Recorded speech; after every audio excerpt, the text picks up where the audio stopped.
Good morning, Manitoba. I am Larry McIntosh, and I'll be your host for the next hour and every Saturday morning from 8 to 9. Thank you for tuning in. For all of you that are involved in school or daycare fundraising, I hope you've registered for the Farm to School Manitoba fundraiser. This fundraiser is open to all Manitoba schools and licensed daycares anywhere in our province. Basically, the fundraiser works like this. The students sell bundles of Manitoba-grown vegetables to raise money for their school or daycare. Bundle A has carrots, cooking onions, and red potatoes and sells for $10. Bundle B has larger packs of carrots, red potatoes, and cooking onions, as well as green cabbage and parsnips, and sells for $20. Each bundle comes with a reusable bag that is great for grocery shopping. The great thing about this fundraiser is that the school or daycare keeps half the selling price, a 50% profit, which is great for any fundraiser. Last year, this fundraiser raised over $400,000 for Manitoba schools and daycares, and that's what the schools and daycares kept, over $400,000. This fundraiser runs until December 12th and is open to any school or daycare anywhere in Manitoba, and our growers will take care of getting delivery, whether it's by truck or by train or by plane. We'll get it to your community. If you're interested in getting more information on the Farm to School fundraiser or to register your school or daycare, please visit MyToba.ca or just visit our website, and there's a link there at peakmarket.com. My guest this morning is Danny Kramer from the Danny Kramer Dance Band. Good morning, Danny. Great to be here, Larry. How you doing? Excellent. Are you used to being up this early in the morning? This is, as a musician, this is quite unusual. Usually going to bed maybe just a couple hours from... Yeah, you're used to playing till all hours, I assume, eh? Used to, yeah, over the years. Wow, getting home 5, 6 in the morning sometimes. Not anymore. I'm more legitimate music now. So, yeah, I see. Less so. Well, before we went on the show, you told me the Danny Kramer Event Band is what you were called last time on the show, which is about 2.5 years ago. It's a while back. Yep. You've now changed it to Dance Band. Yeah, Danny Kramer Dance Band.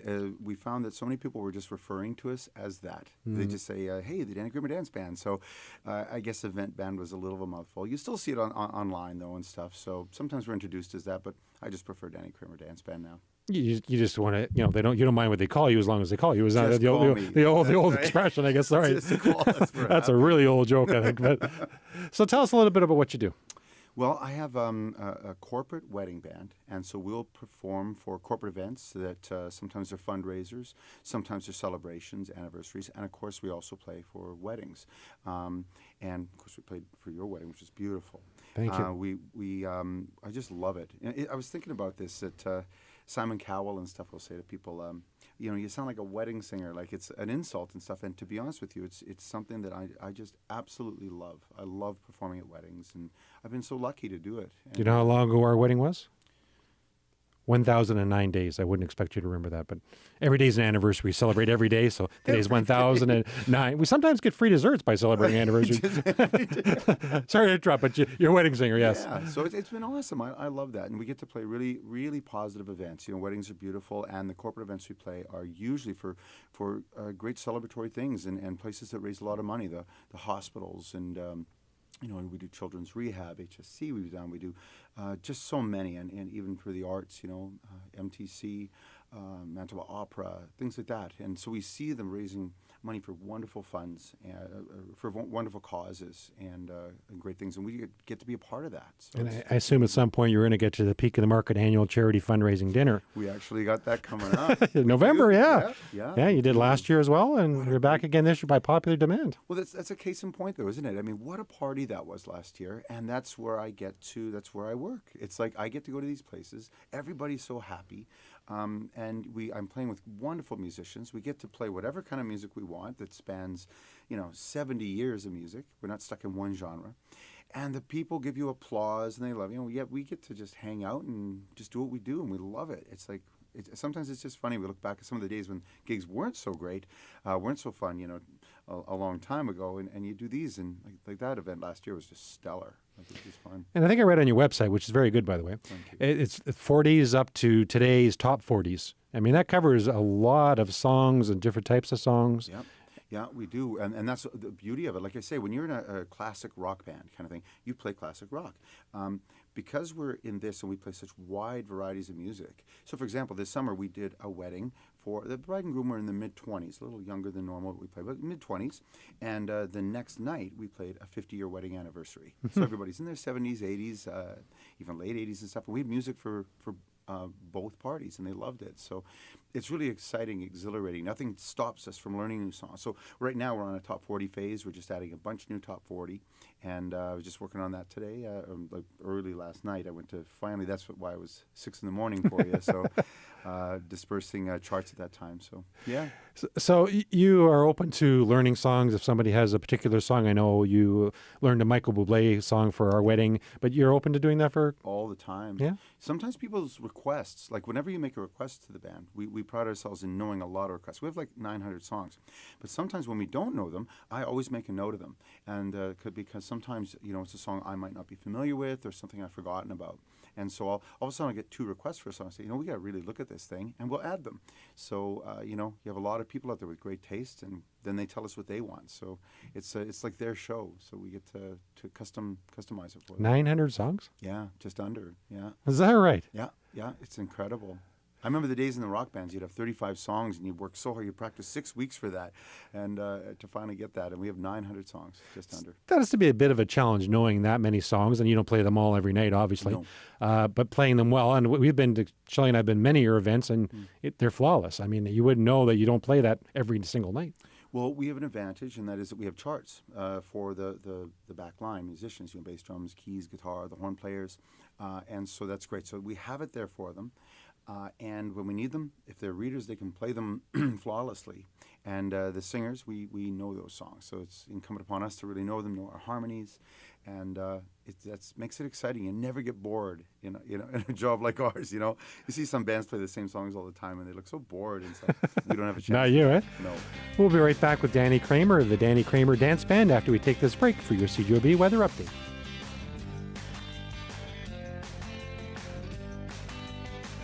Welcome back to Food and Friends. I hope you've had an opportunity to see our new Sesame Street potato bags. They're bright and colorful and feature some of your favorite characters: Elmo, Big Bird, Bert, Ernie, Grover, Oscar, and Abby. Along with the characters, you'll see the Peak of the Market logo, so you're guaranteed it is grown right here in Manitoba. We're very pleased to partner with Sesame Street on their Eat Brighter program, so please check out the bags when you're at your local store. I also want to encourage you to drive by Peak of the Market at 1200 King Edward Street to see our Sesame Street characters in our building. It's 150 feet long, and it's not very often you see a big bird that's 18 feet tall. We've had people stopping by already and getting their photos with it. So that's 1200 King Edward Street. Drop by anytime. We're back with Danny Kramer from the Danny Kramer Dance Band. Yeah, I was making a dance band. Welcome back. Great to be here. How are we doing? Excellent. So this week, Thursday of this week, they announced the 2015 Rock and Roll Hall of Fame nominees. Oh, did you know that? I didn't. Oh, see? I missed it, see? Oh. And I have to say, there's a whole bunch, and you can go online and vote for these, and I guess they're getting the awards next year, and this is in Cleveland, the Rock and Roll Hall of Fame. And I have to tell you, I haven't heard of most of these groups. Yeah. And I'm gonna pass it over to you here. You can't see it on radio, but these groups, have you actually heard of? I mean, you have, I guess, right? Yeah. Name them off. Well, you're at Paul Butterfield Blues Band. That's from way back. Chic. Do you do all these songs? Yeah. Well, Chic, didn't they do Les Freak, maybe? It could be I think you're right, yeah. Joan Jett and the Blackhearts. I'm amazed she's not in already. The Marvelettes. Wow, going back. 9 Inch Nails, yeah. That's rock. Yeah. Sting, I've heard of. Sting. I can't believe he's not in. Wow, this is pretty... Oh, Bill Withers, War, yeah. Stevie Ray Vaughan, The Spinners, yeah. See, I don't know a lot about music, but when that came out on Thursday, I thought, well, here's something I could bring. Yeah, that's really, I'm just looking at this. I'm amazed that some of these people weren't in. Like it's amazing. Lou Reed is just going in. Yeah. Wow. Well, I don't know if they're going in. I think the people vote on it. I think it's the way it works on the website. Okay. I think, and it's next year. But don't quote me on it. You can check out the website. Right. Hall of Fame nominees. Yeah. There so you go. Okay. Just announced this week. Yeah, Breaking news of sorts, right? That is really cool. Yeah. So let's get back to you. So you do dances, you do weddings, you do corporate events. Yep. What's your breakdown? Would you say half and half, or is it mostly weddings? Or about half and half. Oh, is it? Maybe 60% corporate type of thing, and because it's not just fundraisers. Also, it could be anniversary parties, holiday parties, Christmas parties. We've had team building when we do Rock the Mic, where people come and sing. It's like live band karaoke. So we've had that for team building things corporately, and we've even done lately. In fact, this year we did 2 anniversaries actually of people that were already married, but it was their in this case 20-year anniversary, and one was 25 years. So yeah, so anniversaries too. But it's a nice breakdown of having both. What's your favorite? What kind of event is your favorite? You know, they're both so great. I mean, I love the fact in weddings you're getting to see it at the wellspring. It's what you're seeing, really such caring and love. We get to be involved when we hear these speeches, and you're seeing slideshows of the groom a lot of times, or movies when he's 5 and there he is, he's trying to skate and something, or the little girl in dance class, and there they are getting married. You're allowed an intimacy within a family that, and I take really seriously, I think is an honor. And so when we get to actually perform at that's wonderful. Yet then you go to corporate, if we're doing a fundraiser, and they're raising, all of a sudden at the end of the thing, maybe a week later, you find out they raised, $100,000, $200,000, $300,000 for these wonderful causes. Amazing, yeah. And you see the people there. It's so funny. We get applause, right? We're on stage. Meanwhile, the volunteers and people doing have been working indefatigably for the last year. And this is the moment where they unveil it all. And I've seen such amazing philanthropy for these causes that it's humbling. You see this stuff. I saw somebody at a fundraiser for a hospital bid $5,000 on nothing at an auction. He bid $5,000. Guy put it up. He says, "Look, if you buy something, you have to take it home, and you got to get in the van. You get somebody to pick it up. Who wants to bid $5,000 on nothing?" And they had all these bidders. It went, who wants to bid $1,500, then $2,000, then $3,000, whatever it was, and it became $5,000 Amazing, on nothing for the cause. And it was amazing. People are incredibly generous, especially in Manitoba. I've lived all over Canada. In Manitoba, there's no place else I've seen that's as generous as we. I fully believe it. If people knew, because I see the people at multiple events, and you see a lot of the same people, and I don't know what the numbers are. Is it 5,000 people? Is it 4,000? I don't know. But there's these people that men and women are keeping so many causes alive and healthy, and they're doing such good work, and you never hear about them. You see them at these events, but they're not in the paper about it. They're not, and it's beautiful to see. It's wonderful. So you ask me, what do I like better? In the moment, when I'm at a wedding, if you ask me, this is my favorite. And if I'm at a corporate event where they're doing such great work, I'd say that too. It's hard to choose. And in the next half hour, we're going to get to know you a little bit more and a little bit of your background. We're going to have to take a break here shortly, but we're going to play some of your music as we go into the break. So we're with Danny Kramer of the Danny Kramer Dance Band, and here's a little bit of music from Danny.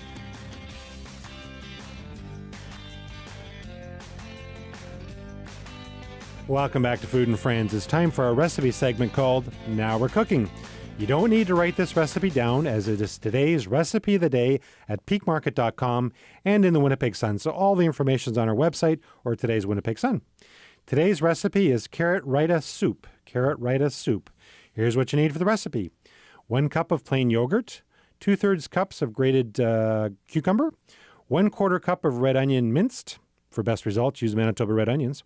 1 tablespoon of lemon juice, and 1 teaspoon of ground cumin. For the soup, 1 tablespoon of olive oil, 1 medium onion chopped, again, Manitoba's best, 4 cups of carrots chopped, 5 cups of vegetable or chicken broth, and salt and pepper to taste. To make the raita, in a small bowl, mix together the yogurt, cucumbers, onion, lemon juice, and cumin.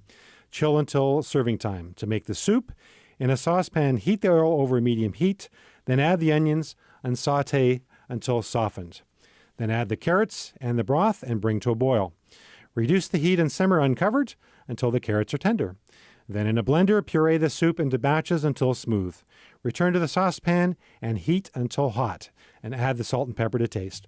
Serve soup with a spoonful of raita on top, and this recipe serves 5. And so you can see why I say check out today's Winnipeg Sun or peakmarket.com, because that's a lot of information. And certainly we love it when there's vegetables in there. We had Manitoba carrots, Manitoba cooking onions, and Manitoba red onions. So they're all available at your store right now.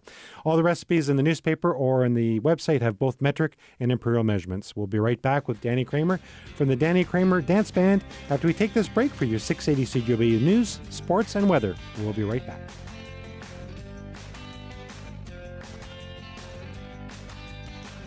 Welcome back to Food and Friends. Peak of the Market has a mobile app that works on your smartphone, including the iPhone 6 or your iPad. It's available free through Apple, Android, or BlackBerry World app stores or via peakmarket.com. For every person who downloads the free Peak Recipes app by October 31st, Peak of the Market Growers will donate 20 pounds of fresh vegetables, up to 1 million pounds, to the Winnipeg Harvest Food Bank. So only 13 days left to help out the food bank. So if you haven't downloaded it yet, all you have to do is go to one of those websites and search for Peak Recipes. And here's a few features that we have on our app. Over 4,000 recipes at your fingertips. No internet connection required. So once you've downloaded, it doesn't take a lot of space on your phone or iPad, but once it's there, it doesn't ever have to go back to the internet. It's all right on your phone. The recipe search using any combination of keywords like potatoes, beef or chicken, or ingredients or meal types like dinner or lunch. You can add recipes to a shopping list and check the items off as you shop. You can add notes to the recipe like needs less salt, Larry's favorite, whatever it might be. You can resize the font on the recipe directions if you want to be able to read it easier.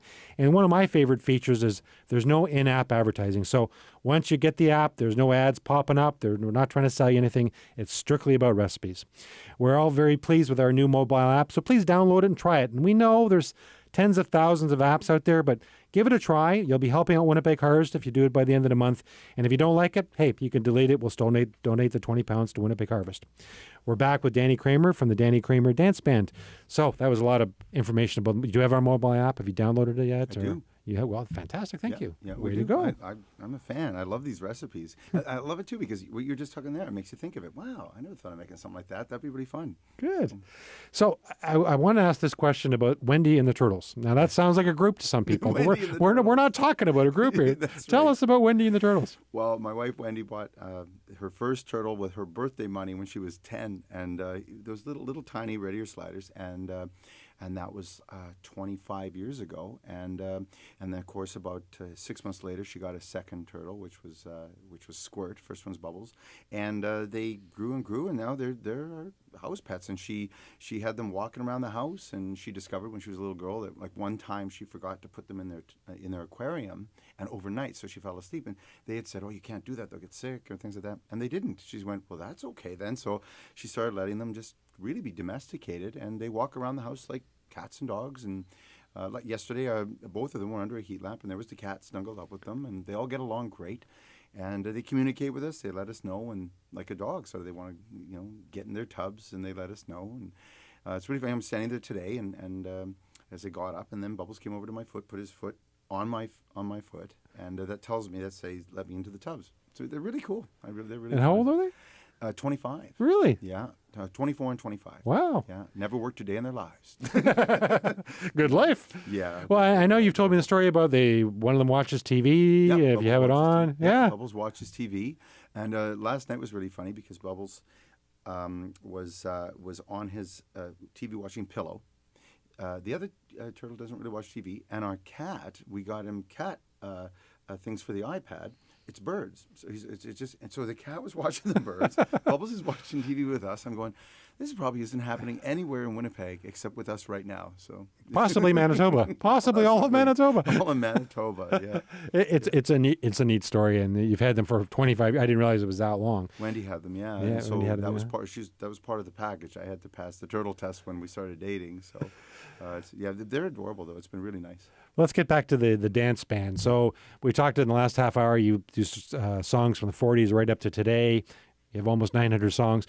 You can't possibly carry that many music sheets with you. So you've used technology, eh? We do, and we're one of the only bands in Canada that I'm aware of that uses, they're called music pads, and we have them all computerized so we can get to them extremely fast, and that's what makes it doable. When I got to about 300 songs and they were in binders, then it started being bad because somebody might make a request. It could take a minute and a half finding the song.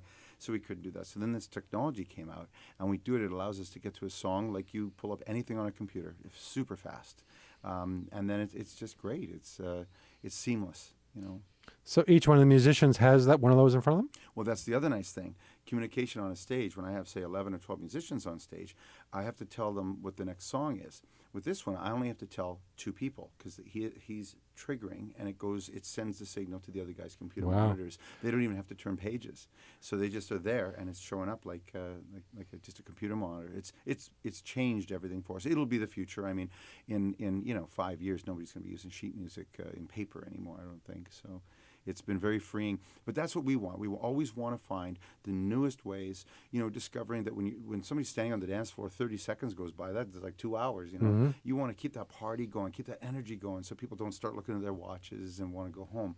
We want to make sure that there's just high energy, just go, go, go. And I was going to say that because people request songs, which is great, but if you have to look them up, you have to talk to everybody about it, right. you lose a little bit of momentum, right? Exactly. We don't want that. So they can literally, somebody calls a song, I don't know, I'll pick an Elvis song. It's Now or Never. We just put ITS. Boom, there it comes up. Anything with that kind of thing in it. So you just click on it. We can have it in 6 seconds. Wow. So it's nice and fast. So it's been great because I believe that everything in these parties, whether it's lighting, whether it's the song choice, of course, but how you convey those songs and the space in between, keeping it personal. It's not a concert, but all those little things. If you bundle them up together, you have a great show. And do you, I've often wondered this, and Shelley and I go to a fair amount of dinners and dances and charity events, and there's some people that seem to be better at it than others, but can you read the crowd? Can you feel the age of the crowd? Do you feel what they're doing? Is it time for a slow one? Is it time for a fast one? How do you monitor that? I fully feel that, and that's a great question because I believe some bands will make a set list, and that's a big mistake.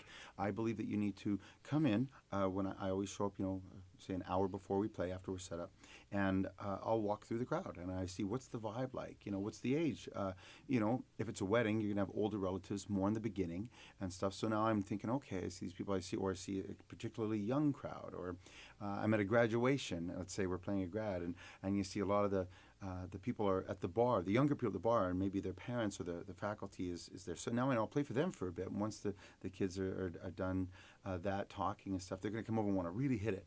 So the ebb and flow of a night is so important. It's a program director, like you have at radio stations. It's to do it right is important. You can ruin a night with the wrong song choices. And people start leaving or lose interest or whatever. It's a talent, and you certainly have it, and I'll give you full credit for that. Thank you so much.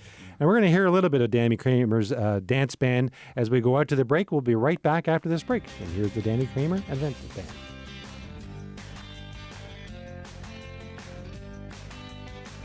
Welcome back to Food and Friends. Just a reminder that the municipal election is coming up this Wednesday, October 22nd. I want to encourage everyone to vote on Wednesday for whatever candidates you choose, but please vote. It's a privilege to live in our country, and then we have the right to vote. Let's exercise that right and get out and vote on Wednesday. We're back with Danny Kramer from the Danny Kramer Dance Band. Welcome back. So we're talking off air about, I read an article not too long ago that you were at the Canadian Museum for Human Rights on the gala dinner before the night of opening. Tell us a little bit about that. For me, it was one of the highlights of my career. It was such an honor to be asked to play that. I sang a theme song for the Friends of the Canadian Museum of Human Rights, and I got to sing that at their unveiling of the plans for the museum, which was 9 years ago. Okay. I sang it a few different times, different fundraisers, just myself, and they asked me to do it at the actual night of the donors that gave $1 million or more. All the donors were important to them. Even somebody give $1, but these people were out of $110 million privately raised, 105 came from Manitoba, and so to honor these people, they were there, and I got to sing with 100-person choir. And they were unbelievable. 100 people? 100 people, me and a piano player, Rick Boughton, and we got to come out there and sing for the people. And the choir, the Echo Choir and the Rainbow Harmony Project came out, and as I started singing, and then they came on the second level and they surrounded the people, whole body, and so it was like three-dimensional. They were surrounded by this gorgeous harmonies that these people did. The choir director was unbelievable, and what an honor, though, like to be able to sing. And it's a beautiful song called "When We Build Upon a Dream," written by Olaf Pitlick, and it was just one of those moments. You just get tingles, and it was truly impactful to see this dream that I just saw as a little model at one point 9 years ago, to see it there and to see these people who did it. And once again, talking about philanthropy, seeing a lot of the same people that I see at the other events raising a lot of funds for these things. And once again, we don't know about it. There they are having their dinner, and they're just happy to be there and to do a great thing like that. So what an honor. I'll tell you, I've had some great moments in my career that I'm very proud of, and that's right at the top for me. I just was so proud to be home and to see this, to be part of it in a small way, just to be part of it. That must have been an amazing feeling. I couldn't believe it. Going there, I just felt so humble and proud, and just think, wow, I can't believe that this moment, I get to be the voice for this, and I just so happy, so proud. Good for you, and rightly so. Thank you. You also do a lot of work with Wally Larson, don't you? Well, I've had a long history with Wally, and we actually showcased many years ago in New York City. I was approved by Capitol Records USA, turned down in Canada, but it all worked out for the best. And I had great working relationship with him. I was on his debut CD. I sang a song called "God Bless the Child," and it went national. 6.5-minute song. It went national. They played it in Winnipeg. They played it extensively, right across the country. And then I went on my way, and I meet up with Wally, and his career is going phenomenally well. And now he's back with us when he's not on tour with his own music, and he's doing so well. One of his songs from his last CD just charted on the Billboard 100 Smooth Jazz charts. Okay. And so now he's back with us, and it's just so great back with him. And I'm looking at Rick Boughton back there, and keys, of course, Jordan Jackie. We all worked with Wally. John Irvin on bass. It's the guys we showcased with. And so it feels so great looking back there and seeing these stellar musicians, great people and great friends, to be able to have that on stage along with great musicianship, that extra layer. But man, working with Wally, what a treat, At what point in your childhood did you decide you wanted to do this for a living? I think my dad played piano, and I have a picture on my website, on my blog, actually, about, I call it the comet's tail, how long the trajectory is by the time you see somebody on stage, like a comet, that long tail, how all the events. I was, probably at 5, but it wasn't really until I was playing piano a little bit at 5 and trying to do this stuff, and I knew I wanted to do something, I think, in showbiz, but it really was, I'm a John Taylor collegiate grad, and I sang at a talent show that they had at Christmas, and I didn't know how I would be received, and I was just playing me and a piano, and I got this amazing ovation type of thing that stunned me. I had no expectation. In fact, I thought I was in big trouble because I was following a rock band, and it was at that moment something happened. And about 3 years later, somebody came and gave me, of course at the time, cassette tape. Somebody came and gave me the cassette tape of that moment, because it was that moment that changed everything for me. And I said, I think I want to do this. Like, I think maybe I can do something with this. And any regrets? Of being in music? Yeah. None. None? None. If I could do it again, I would do it again. Yeah. I would absolutely do it again. I say to young musicians, the scene is very different if you're starting out now than when I was starting. So, yeah, get an education. There's no doubt about it, but follow your passion. And I don't believe there's anything I would have found as much joy or fit as well as this. And, I'm trying out for a recording career and things like that. Coming to this type of thing, it actually fits me best. My skill set and my joy. I really feel I am where I should be, and that's a great feeling. You're not saying, "Oh man, I shoulda, coulda," not coulda. I wouldn't change a thing with that. Perfect. So I'm really at ease when it comes to that, and I get to go, like I say, go to work for wonderful people in great environments. And I have to say, you, like probably most of the guests on Food and Friends, I think this is episode 207 we've done since we went on the air, but most people have that passion that certainly I'm attracted to, because it's excitement. It's when you talk about what you do, it's infectious. Well, and I think that's where you're lucky if you are able to do where you fit in, where you believe you would fit into doing a job, and when you can fit a passion with a job, I really believe you're very lucky. And it doesn't have to be the arts. It could be a truck driver. It could be carpentry. It could be a lawyer. It could be whatever you want. Selling vegetables? Selling vegetables. You're obviously passionate about it. And if you can meld those two, and then you really, if you can make a living at it, you have a great chance to have joy when it doesn't feel like work. When you look at the clock, when we're playing, and I want to get through so many songs, and I'll look and I'll think, okay, that must be 45 minutes. And all of a sudden I'll look, it's an hour and 20 minutes. Sometimes I'll do a 2-hour set. The band is like, oh no, come on, Danny, another song. But they're great sports. They want to play too. But it's time just flies and flies. So you're doing it right when time just becomes, it doesn't matter. It just dissipates. And 5 minutes, all of a sudden 20 minutes goes by. It feels like 5, We're right back with Danny Kramer of the Danny Kramer Dance Band after this break.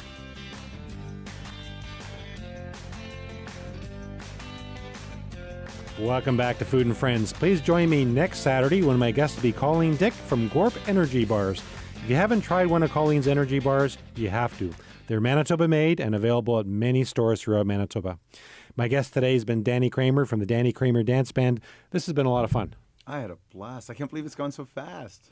So we keep saying your website. If people are interested in getting information, more information how to book you, whatever, what's the website? It's DannyKramer.com, and Kramer is spelled, Remark spelled backwards. So it's Kramer with a K. So it's DannyKramer.com. Remark spelled backwards. Remark spelled backwards. Easy to remember. Wow. Well, this has been a lot of fun, and I know it's early in the morning for you, and I appreciate that. But thank you for being on Food and Friends. Thank you. And thank you for not making me sing this early. Thanks. Thank you to Nicole, our show's producer, and Chad, the camera guy. Take care, and please, don't forget to eat your veggies.